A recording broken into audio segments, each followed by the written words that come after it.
Imagine a land, a region in a corner of Ethiopia's Omo Valley, where the loud sound of bells, horns, and the crack of whips signifies a tradition observed by the Hammer tribe for centuries. We wandered into their world, outsiders with wide eyes, and stumbled straight into a ceremony that would unravel us before the day was done. Our arrival melted into a flood of color and sound, a rare window into a heritage as deep as the valley itself. But as we drew closer, the celebration revealed its heart, and it shook us. One ceremony, two rituals. The events of the day led to the bull jump ceremony, where a naked young man would face a row of bulls, and with a series of soaring leaps, clear them 4 times, striking the ground on the 4th leap as a man reborn, ready for a future marriage to his planned bride-to-be.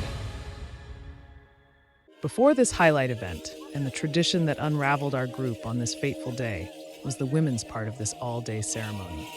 We first smiled as the female family members of the young man stepped forward, their bodies ringing with bells, their voices lifting in dance and chant.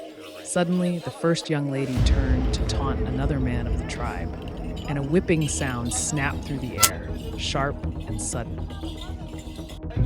Our smiles were erased, and we fell silent as blood traced lines down her back. In spite of the obvious pain, other female relatives joined in, and the sound of crack, crack continued, while they each seemed determined to show pride through the obvious suffering. The sound of the whips pierced us again and again. While new and old scars began bleeding, these women stood strong, each strike resulting in a show of defiance or loyalty. We couldn't be sure. We wavered, some of us aching to turn away. The sight was too heavy. One voice from our group broke through. "I can't bear this." In the midst of our uncertainty, something shifted. One of our group stepped out and joined a collection of the tribal boys painting their faces. Kneeling, he dipped his fingers into the paint and marked his own skin, joining their experience. "What does all this mean?" he asked. "Love for their brother," they answered. "The greatest love there is." He paused, then leaned closer. "Can I tell you about a man named Jesus?" he said. "Someone who took beatings for you because he loved you that much." The boys tilted their heads as they made their mental connections. So there, amidst the swirl of celebration and pain, he told them of Jesus, his wounds, his sacrifice, his heart. "There is no greater love than this," he said, quoting words from John's Gospel, connecting their experience with Christ's sacrifice.